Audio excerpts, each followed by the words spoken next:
SIR সংক্রান্ত একাধিকবার notice ঘেরে উত্তেজনা।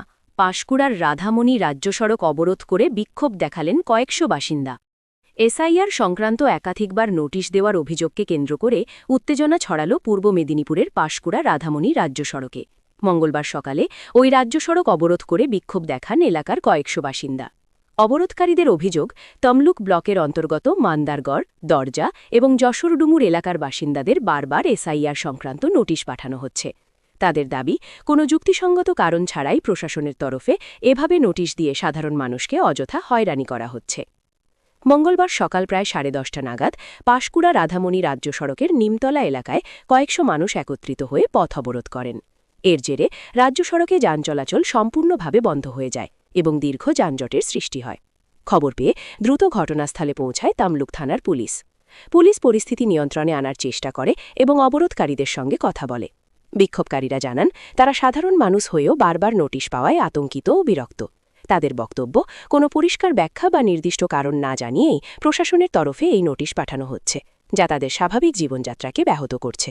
অবিলম্বে এই নোটিশ দেওয়া বন্ধ করা এবং পুরো বিষয়টি স্পষ্ট করার দাবি জানান তারা। পরে অবরোধ তুলে নিয়ে বিক্ষোভকারীরা তমলুক ব্লক অফিসের সামনে গিয়ে আবারও বিক্ষোভ প্রদর্শন করেন। সেখানে তারা প্রশাসনের উচ্চ পদস্থ কর্তাদের সঙ্গে কথা বলার দাবি জানান এবং তাদের সমস্যার স্থায়ী সমাধান চেয়ে সরব হন। গোটা ঘটনাকে কেন্দ্র করে এলাকায় কিছু সময়ের জন্য উত্তেজনা ছড়ালেও পুলিশের হস্তক্ষেপে পরিস্থিতি নিয়ন্ত্রণে। অবরোধ করে রাখা হয়, এর কারণটা কি? আমরা বিষ্ণুবার 1 নম্বর গ্রাম পঞ্চায়েতের অধিবাসী। এখানে দরজা, মান্দারগড়, যশোরডুম্বুর, বিষ্ণুবার, নাইকুড়ি, এই 5টা গ্রামের এটা বেশিরভাগ মুসলিম অধ্যুষিত এরিয়া। এখানে আমাদের বেশিরভাগ 3বার আমাদের ভেরিফিকেশন হয়েছে। 3বার ইয়ারের সঙ্গে ফটো করে 3বার ভেরিফিকেশন হয়েছে। 3বার ভেরিফিকেশন হওয়ার পর আবার নাম আসছে। মানে প্রত্যেকটা গ্রামে 1জন কি 2জন করে হিন্দু নাম আছে, বাকি সব 700-800 করে মুসলিমের নাম আসছে। তাহলে এর কারণটা কি? যিনি বসে আছেন ইয়ার হিসেবে বা যিনি অফিসে বসে আছেন, তিনি কি অযোগ্য? নাম করতে জানেন না? প্রত্যেকের নাম, অনেকের নাম ভুল আসছে, স্পেলিং ভুল আসছে। অসভ্য ইতর মেয়েগুলো, অসভ্য ইতর তারা অফিসে বসে আছে, তারা স্পেলিং ভুল করতেছে। আমাদের নামে বারবার এরকম নোটিশ আসছে। আমরা কতবার নোটিশ, আমাদের কোনো কাজকর্ম নেই, আমাদের বারবার হ্যারাসমেন্ট করা হচ্ছে কেন? আর বেশিরভাগ বেছে মুসলিমদের নামে টার্গেট করা হচ্ছে কেন?